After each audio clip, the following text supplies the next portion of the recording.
안녕하십니까. 오늘은 포커스 스태킹에 관해서 이야기를 하려고 합니다. 지금 시원한 사진이 지금 보이고 있는데 몽골 초원 사진입니다. 풍경 사진을 찍을 때 사람들이 궁금해하는 것이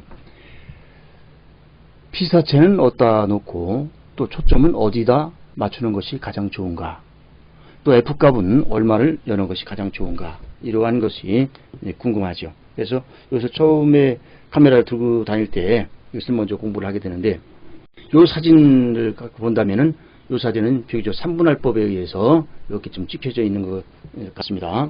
자, 여기서는 포커스가 여기 말에 포커스가 되어 있고 심도가 주어져 있어서 이건 약 13 정도의 13이네 13 정도의 심도가 주어져서 멀리까지 이렇게 보이는데, 풍경 사진에서 초점을 어디다 맞추는 것이 가장 좋은가, 3분의 1 지점이 가장 좋다고 합니다. 그러니까 여기서는 이 말이 있는 지점쯤 되겠죠. 여기 정도 초점을 맞추고 심도를 주어서 찍는 것이 가장 좋다, 이야기들을 합니다. 그러면은 조리개는 얼마나 주는 것이 좋으냐 하는 얘기인데, 보통 조리개는 1부터 22까지 이렇게 있습니다. 꽃을 찍기 위해서는 F값을 열어서 아웃포커싱으로 찍는 경우가 많이 있죠. 그러나 풍경은 좀 달라요. 풍경은 전체 풍경을 잘 묘사하기 위해서 얼마가 가장 좋은가, 이런 얘기인데, 제일 많이 나오는 이야기는 F8이라고 합니다. 그 11도 좋고 12도 다 좋은 것 같은데, 그래도 F8이 제일 좋은 것 같다라고 이야기하는 것이 가장 일반적인 것 같습니다. 그래서 나도 어디가 찍을 때는 F8 정도 찍는데, 여기서는 지금 F13 정도 조여서 찍었네요. 그래서 심도가 있습니다. 심도는 뭐냐 하면은, 이것도 심도가 있는 사진이고 이건 심도가 없습니다. 이것도 심도가 없네요. 이 사진 갖고 한번 볼게요. 이건 심도가 지금 없습니다. 이것은 요 3분할법에 의해서 이 산책하는 이 아가씨와 강아지가 요 3분의 1 지점과 또 내려걷는 요 3분의 1 지점이 아주 배치가 잘 되어 있고, 요 피사체를 주제로 하기 때문에 주제를 살리기 위해서 심도를 10개 했습니다. 여기는 화성입니다. 화성 수성. 5월달에 필기가 올라올 때고, 지금 뿌연 것은 안개가 아니라 한낮인데 황사현상이 너무 심해서 해가 보이지 않을 정도로 이런 날이었어요. 그래서 지금 황사현상으로 뿌옇게 보이는 날 촬영을 갖다가 찍었던 사진입니다. 이 심도가 지금 없는 사진이에요.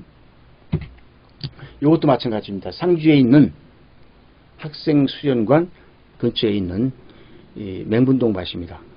이 소나무 밑에 맹문동이 많이 있는데, 이 소나무는 잎 사이가 떨어지면은 그곳에 풀이 잘 자라지 않습니다. 소나무 잎에는 독성이 있다고 그래요. 그런데 맹문동은 여기서 잘 자라는 것 같습니다. 여기서 맹문동을 심으면은 이렇게 다른 잡풀이 없고 맹문동만 이렇게 자라고, 여름 지나면은 이렇게 맹문동이 이렇게 필 때, 또 아침 그때는 이제 맹문동에 필 때 일교차가 좀 있는 시기라 그렇게 안개가 살짝 올라오면은 몽환적인 사진을 찍사들은 찾아다니면서 찍곤 합니다. 그런데 여기서 좀 초점이 가운데쯤 맞춰져 있네요. 좀 아쉬운 것은 조금 앞에 있었다면은, 달리 생각한다면은 이 앞에 초점이 있고 가운데도 있고 요 끝에도 나무 밑에 있는 요까지 초점이 맞았더라면은, 물론 요 앞에 초점을 주면서 심도를 주면은 뒤에가 더 나올 수 있습니다. 그러나 아까 이야기한 포커스 스태킹이라고 하는 기법으로 찍으면은 앞과 중간과 뒷부분까지 초점을 맞는 꽃이 선명한 사진을 찍을 수가 있다고 하는 얘기입니다. 이 사진은 지금 F값이 7이네요. 그러니까 F값이 7이고 8분의 1초 시간도 장노출에 가깝게 이렇게 지금 찍혀져 있는 사진인데도 지금 심도가 없는 게 아닌데도 이렇게 지금 뒤에 또 앞에가 좀 아웃포커싱 된 것처럼 흐려져 있습니다. 이 사진을 전체 앞과 뒤를 초점이 맞는 사진을 찍는다고 하면은 한 3장 정도로 3분의 1 지점에, 가운데 지점에, 뒷부분에 이렇게 초점을 맞춰서 3장을 찍고, 이런 걸 달리 또 사람들은 다초점으로 찍었다 이런 표현도 하더라고요. 다초점을 찍어서 만든 사진이다 이런 얘기에서 다초점이 뭐예요? 어떻게 찍은 거냐 했더니 이 포커스 스태킹을 이야기하더라고요. 또 다른 말로는 포토 스태킹이라고 쓰는 사람들도 있습니다. 포토 스태킹. 그러니까 사진을 여러 장을 찍어서 초점 맞는 여러 장을 찍어서 한 장으로 만들었다 이러한 이야기가 되는 겁니다. 자, 다시 풍경을 앞으로 가서 보면 이 풍경인데 이 사진은 뭐 한 중간쯤에 초점이 맞지 않나 했는데 좀 앞서서 본 요 하나와 요 사진과 달리 요 사진은 사실 풍경은 있지만 주제가 없네요. 주제가. 그래서 요 초점이 아마 3분의 1이고 가운데가 맞춰져 있을 거라고 생각하는데 내가 찍었으면서도 어떻게 초점을 맞췄는지 전혀 알 수가 없습니다. 근데 분명한 것은 이 앞에 초점을 맞추고 사진을 찍는다고 하면은 이 뒤에도 같이 초점이 맞는 것은 아니라고 하는 얘기죠. F값을 조여서 심도를 주면은 뒤에도 마치 초점이 맞는 것처럼 보이는 것 뿐입니다. 선예도가 보이고 이 사진에 있어서 이 말에 초점을 맞췄는데 뒤에 보면은 이 정도로 선예도가 있고 좀 초점이 맞죠. EF13으로 조였기 때문에 이렇습니다. 그러면은 많이 조이면 좋으냐? 이것도 아니에요. 보통 렌즈가 웬만한 렌즈가 하면 F22까지 보통 있는데 더 높은 것도 있습니다. 또 16으로 끝나는 렌즈도 있어요. 근데 22, 1에서 22가 있는데 풍경 사진에 가장 좋은 것은 F8이라고 아까 이야기를 했는데 F20이면 더 심도가 있지 않느냐 이렇게 이야기할 수가 있는데 F22로 뒤로 가면은 빛의 회절 현상에 의해서 오히려 사진이 안 좋다고 합니다. 그래서 이러한 것을 감안해서 나온 수치가 F8 정도가 가장 좋은 것이 아니냐. 그런데 사실 나는 F8 가장 많이 쓰긴 써요. 그런데 F12, 뭐 13, 뭐 11, 10 이렇게 놓고 쓰는데 내가 내 눈으로는 F13이나 F8이나 이렇게 봐서 크게 잘 느끼지 못하겠어요. 빛의 회절 현상도 없게 하면서 심도를 충분하게 줄 수 있는 이러한 값이 F8이다 하는 얘기입니다. 실제 야경을 찍을 때 F값에 관해서 좀 연구를 해봤는데 빛갈림이라는 게 있어요. 빛갈림. 해를 놓고 찍어서 빛이 여러 갈래로 갈라지게 찍는 방법. 야경을 촬영할 때 저 건너편에 있는 불빛이 이렇게 갈라지게 찍는 방법. 이것은 F값을 조이는 겁니다. 근데 얼마부터 그게 빛이 갈라지는가 이렇게 봤더니 5.6, F값 5.6만 주어도 별 사진을 찍어보면은 1등선 큰 별은 빛갈림이 보입니다. 7 정도, 8 정도도 빛갈림이 있다는 얘기예요. 근데 7, 8보다는 한 14, 5, 16 이렇게 주면은 빛이 더 잘 갈라지는 것은 맞아요. 빛이 더 갈라지는 것은. 그래서 작은 F값이 작은 구멍으로 빛이 들어올 때 빛갈림이 좀 세세한 고운 상이 맺혀진다 이렇게 볼 수가 있는데 이 풍경 같은 사진에서 F값을 너무 조이게 되면 회절 현상에 의해서 오히려 마이너스다. 그래서 F는 8이 제일 좋은 것 같다. 이렇게 이야기를 합니다. 이 시간에 하고 싶은 이야기는 그럼 아까 포커스 스태킹이라고 했는데 이 풍경 사진을 볼게요. 자, 이거 풍경인데 이 사진은 지금 이 꽃보다는 지붕에 포커스가 맞춰져 있어서 지금 기와가 선명하고 꽃은 선명하지 않네요. 선명화를 강조하기 위해서는 지붕이 이렇게 흐려지는 것이 맞습니다. 그런데 이 지붕 선도 보이고 선명하게 보이고 꽃도 선명하게 보이게 찍으려고 하면은 두 장을 같이 찍어서 합성하는 포커스 스태킹 하는 거죠. 방법이 있습니다. 자, 두 장을 이렇게 있는데 이걸 먼저 한번 이 사진을 머지를 한번 해보겠습니다. 지금 그룹으로 이렇게 묶어놨습니다. 그룹으로 이 사진과 흰매와 요것과 요 위에 있는 유채밭을 가지고 연습을 해보겠습니다. 이 유채밭은 지금 4장으로 이렇게 되어 있는데 이것은 내가 찍을 때 앞과 좀 갈수록 초점을 여러 군데 잡아서 찍었어요. 조금 이 밭 전체를 좀 선명하게 찍고 싶어서 그때 일부러 그렇죠. 이것은 F값이 9거든요. F값이 지금 9인데 지금 멀리 가까이 있는 사진이 흐려져 있어요. 왜 그런 거면은 이 찍은 렌즈가 망원 렌즈입니다. 망원 렌즈. 망원 렌즈에 70-200에서 130mm로 찍었네요. 130mm로 망원 렌즈로 지금 당겨서 찍은 거예요. 렌즈의 경통이 길면 길수록 이렇게 아웃포커싱이 되는 현상이 있습니다. 그래서 망원 렌즈를 찍을 때 이것을 F9를 찍었지만은 이게 뒤가 앞에가 흐려졌죠.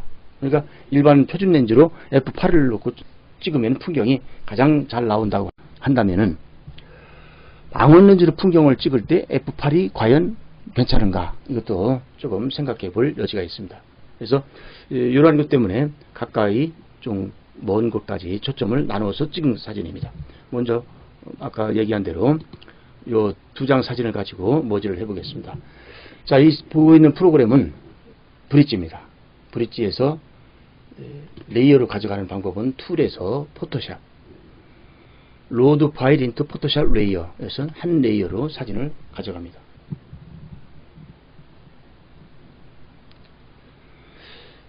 자, 이 사진은 아마 저 삼각대를 놓고 찍지 않은 사진인 것 같아요. 그래서 이런 사진을 먼저 정렬부터 해야 됩니다. 정렬하는 방법은 레이어를 모두 선택을 하죠. 모두 선택은 Shift를 누르고서 마지막에 이렇게 마지막 것을 찍어서 하는 방법도 있고, 컨트롤 키를 누르고 하나하나 선택을 할 수도 있습니다. 또 단축키는 컨트롤 알트 A입니다. 에디트에 가면은 편집이죠. 편집에 가게 되면은 중간쯤에 자동 정렬, 레이어 자동 정렬이 있습니다.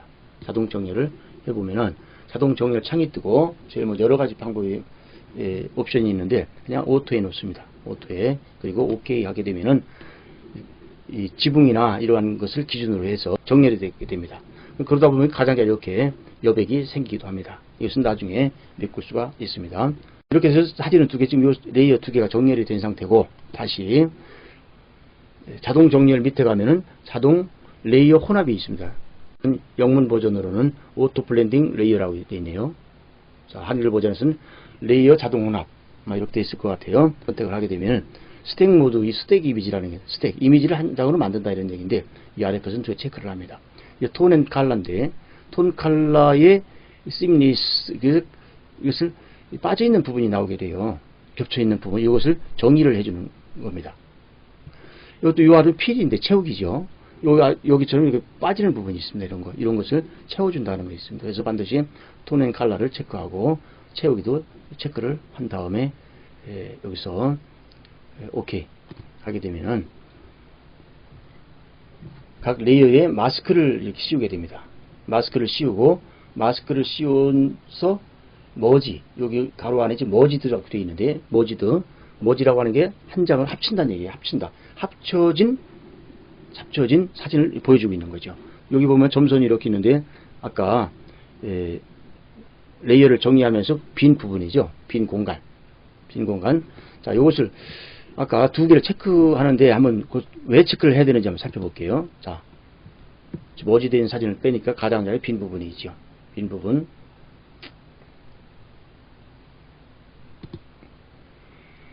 이렇게 좀 여기 마스크죠. 마스크가 씌워져 있는데, 자, 이 마스크가 의미하는 것이 뭐냐. 자, Alt 키를 누르고 마스크를 이렇게 클릭을 하게 되면 마스크만 이렇게 크게 보여요. 자, 마스크의 특징은 흰 부분은 보이는 부분이고 검정 부분은 가려진 부분이라고 그랬죠. 그러면은 이 위에 레이어를 2번 레이어라고 한다면은 2번 레이어는 초점이 여기에 맞아져 있다는 얘기. 그래서 초점이 맞아진 부분을 남겨놓고, 초점이 맞지 않은 이 부분, 꽃이 있는 부분이죠. 이걸 검정 마스크가 가려서 이제 지붕만 보이게 하는 거죠. 요 아래 거는 반대죠. 여기 오히려 지붕이 핀이 맞지 않았기 때문에 지붕은 가리고 꽃에 핀이 맞아 있는 상태라서 꽃 부분을 이렇게 보여주는 겁니다. 두 개 그러니까 꽃을 보이고, 요 위에서는 이것은 꽃을 보이고, 여기서는 지붕을 보이고, 요걸 합쳐서 이렇게 합쳐진 거죠. 합쳐서 요거 또 가장자리를 이렇게 메꿔서 사진을 보여주는 겁니다. 컨트롤 D에서 보면은 점선을 지우고 이렇게 사진이 만들어졌습니다. 자, 또 한 가지 아까 얘기한 흰꽃을 한번 볼게요. 흰꽃도 마찬가지로 포토샵으로 불러갑니다. 툴에서 포토샵에 로드 파일에서 가서 불러가 똑같은 방식이에요. 앞에 지금 살펴보는 것과 같습니다. 자, 요것도 지금 삼각대를 놓고 찍었는지 기억이 없습니다. 자동 정렬을 먼저 해보겠습니다. 정렬을 해서, 자, 자동 정렬 올리진 레이어입니다. 자동 정렬해서 오토에 넣고 오케이 해보니까 이것은 자동 정렬 됐는데 이것을 삼각대를 놓고 찍었군요. 다시 이것을 레이어 혼합을 하게 되고 아까처럼 톤 컬러 체크하고 채우기를 체크합니다. 오케이 하게 되면은 아까처럼 레이어가 씌워지고 머지드가 된 합쳐진 사진을 한 장 보이게 됩니다. 여기서도 마찬가지입니다. 이 검은 부분은 초점이 맞지 않는 부분이죠. 이것은 꽃에 지붕이에요. 지붕 왼쪽이 꽃이 있었으니까 꽃이 초점이 맞지 않는 사진이고 지붕이 초점이 맞아 있는 사진이에요. 이것은 꽃에 초점이 맞춰져 있고 지붕이 흐려져 있는 사진이라 가려서 한 장의 요 머지드 합쳐진 사진으로 이렇게 해서 지붕과 사찰 지붕과 꽃이 동시에 초점이 맞아 있는 사진을 볼 수 있는 것이요. 물론 이 사진에서 꽃을 강조하기 위해서라면은 꽃에 핀을 맞추고 이 뒤에를 흐릿하게 해서 시선이 꽃에 집중하도록 하는 것이 맞습니다. 그러나 사람 기호에 따라서 꽃도 지붕도 선명한 사진을 찍고 싶을 때 이러한 기법을 쓰면 됩니다. 자, 다시 가서 아까 얘기한 대로 유채꽃을 한번 보겠습니다. 자, 4장인데 이것은 초점을 4군데에 맞춰서 찍은 사진이에요. 망원 렌즈로 찍었기 때문에 F값을 9를 주었음에도 불구하고 이 사진은 흐린 데가 많이 있습니다. 그래서 일부러 선명한 유채를 보기 위해서 나누어서 촬영했던 겁니다. 이렇게 해서 포토샵으로 갑니다. 이것은 삼각대를 놓고 찍은 사진이에요. 삼각대를 놓고 찍은 사진인데 그래도 혹시 모르니까 모두 선택하고 자동 정렬을 먼저 합니다. 자동 정렬. 자, 자동 정렬이 다 되어 있는 상태군요. 삼각대를 놓고 찍었다는 얘기입니다. 자, 브랜드 레이어에서 자동 혼합 2개, 톤 컬러, 톤 앤 컬러 채우기를 체크를 해놓고 오케이 하게 되면은 레이어 마스크를 씌워서 머지드 하게 된다. 머지드 한 사진으로 합쳐지게 된다. 지금은 사진이 가운데 부분만 되는데 지금 됐네요. 머지드 된 사진을 보세요. 이 앞부분부터 이 뒤에 산까지 초점이 거의 맞춰져 있습니다. 이 사진이 지금 이게 망원 렌즈로 찍었기 때문에 망원 렌즈 아까 뭐라고 그랬습니까? F8 정도가 풍경 사진에서 풍경을 찍을 때 가장 좋은 것 같다. 일반적으로 그렇게 얘기를 한다. 그랬는데 여기서 F9 정도 조였음에도 불구하고 망원 렌즈로 찍고 보니까 이렇게 초점 부분이 초점 맞춘 부분과 이렇게 다른 부분은 심도가 없어졌습니다. 왜? 이것이 망원, 경통이 긴 렌즈이기 때문에 그래요. 경통이. 풍경 사진은 꼭 광각 렌즈로만 찍는 것은 아닙니다. 이 고수들은 주로 큰 렌즈로 당겨서 찍는 경우가 많이 있어요. 무조건 화각이 넓어서 넓게만 잡는 것이 좋은 것은 아닙니다. 시내에서 가까운 거리에 광각 렌즈로 풍경을 찍을 때는 아주 유리하지만은 이 큰 풍경을 찍을 때는 아주 넓게 찍으면 오히려 좀 이상할 수가 있어요. 그래서 이러한 경우는 망원 렌즈를 당겨서 촬영을 해서 풍경을 만드는 경우가 많이 있습니다. 자, 이렇게 해서 이 유체 사진을 만들어 봤고, 이것은 뭐 다시 보정 하늘을 좀 약간 키우고 하면은 이 사진도 또 괜찮은 사진이 될 수가 있습니다. 다른 사진 한번 보겠습니다. 뭐 이건 해바라기 사진인데 이러한 사진도 마찬가지예요. 이러한 것도 심도를 주어서 찍어도 요 뒤에 사진이 선명히 안 보일 수가 있습니다. 이런 경우에 한 2-3 카트로 꽃에서 뒤에 꽃 부분, 가운데 꽃 부분, 앞꽃 부분에 초점을 맞춰서 한 3장 정도 찍어서 선명하게 만들면은 해바라기가 동시에 한쪽을 바라보는 선명한 사진을 찍어낼 수 있지 않나 이렇게 생각이 됩니다. 이런 사진도 마찬가지입니다. 이런 사진. 또 가급적이면은 요 앞에 있는 꽃과 뒤에 있는 꽃 같은 것이 좀 잘 이렇게 풍성하게 초점이 맞아서 찍히는 것이 더 좋은 사진이 아닌가 생각이 됩니다. 이 앞부분만 있고 흐린다고 하면은 좀 문제가 있는 것 같고, 이게 이런 경우 이게 낮에 찍은 사진이라고 그렇지 만약 새벽에 안개가 자욱할 때 이것을 찍었다고 하면 좀 달라요. 그때는 한쪽에 초점을 맞추고 몽환적인 사진을 찍기 위해서 살짝 흐림을 주어서 찍는 것도 괜찮을 것 같습니다. 요건 목화인데 이건 미국의 조지아주에서 찍은 사진입니다. 아직도 미국에는 이렇게 목화밭이 많이 있더라고요. 원래 이 미국 남부가 목화 생산지였죠, 옛날에. 그래서 노예도 많은 것이고. 근데 지금도 이렇게 큰 목화밭이 있더라고요. 이러한 것을 목화밭을, 목화를 표현하기 위한다면은 유압과 중간과 먼데에 이렇게, 를 나누어서, 포커스 스태킹을 촬영을 하여 사진을 만드는 것이 유리한 것이 아닌가 이 생각이 됩니다. 자, 이러한 사진도 마찬가지예요. 지금 앞에서 심도로 이렇게 주었지만은 앞에 초점을 하면은 뒤에도 초점이 맞는 것은 아니다. 어떠한 것이 가장 좋은 사진인가 라고 하는 것은 각자 스스로가 연구를 해서 나한테 내가 보기에 내 기호에 어떤 것이 가장 좋은가를 정립해서 찍으면 좋을 것이라고 생각이 됩니다. 여기까지 포커스 스태킹에 관해서 몇 가지 설명과 머지하는 방법에 관해서 살펴봤습니다. 시청해 주셔서 감사합니다. 마치겠습니다.